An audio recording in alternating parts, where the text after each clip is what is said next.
Pag pinagdugtong-dugtong mo siya, makikita mo, alam ng Diyos ang ginagawa niya. Para hindi kayo ma-out of context, ganito gawin nyo pag nag-aaral kayo ng Bible. Pag meron kayong isang verse na inaaral, ang gawin nyo, basahin nyo yung verse bago yun, tsaka basahin nyo yung verse pagkatapos nun. Kasi nung panahon ng mga disciples at panahon nila Jesus, walang verse. Yung unang scripture, walang verse. Kaya sobrang galing nila. Nung tumayo si Jesus sa synagogue, binasa niya yung Isaiah, scroll lang yun. Bubuklotin niya yun, alam niya kung saan babasahin. Walang marka, walang number, wala. Ganon sila ka-familiar sa scripture. Kaya hindi sila na-out of context. Maraming na-out of context ngayon kasi kukuha ng isang verse, gagamitin sa kung ano-ano. Philippians 4:13, I can do all things through Christ who strengthens me. Yes, sasali ako sa basketball, magcha-champion ako. Ako yung MVP. Yeah! Na-foul out. Ayoko na, nagpa-pray pa ako kay pastor. Sabi ko, I can do all things. Tapos natalo ako. Akala ko ba, I can do all things. Hindi po anting-anting ang Bible. At si Lord hindi genie.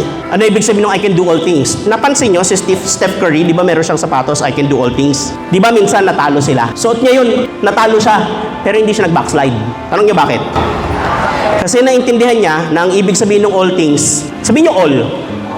Ibig sabihin lahat, tama? May tanong ako, yung talo ba kasama ba sa lahat yun? Lahat eh. So, ibig sabihin, pag nanalo ka, kaya mo.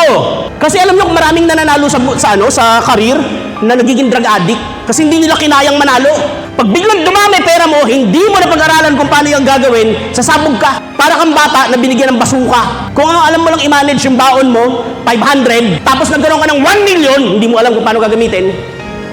Ang daming nanalo sa loto eh. Pagkatapos ng 3 taon, mas mahirap pa sa dati. Tapos wasak yung pamilya, nag-iwahiwalay kasi ng babae, nag-drugs, kasi lahat ng bisyo, kaya mo na eh. Hindi niya kinaya yung panalo. Nanalo, hindi niya kinaya, wala kay Kristo eh. Pag na kay Kristo ka, pag nanalo ka, kaya mo yung panalo. Pag natalo ka, kaya mo yung talo. Kasi hindi ka naman natatalo wala pong Kristiyanong natatalo sa buhay. Natalo ka lang sa basketball, pero hindi ka natalo sa buhay. Paano ka matatalo sa buhay? Nandun ka sa ilalim, hawak ka ng mismong buhay. I am the resurrection and the life. Sabi ni Jesus, ako ang buhay. Yun ang may hawak sa'yo. Paano ka matatalo sa buhay?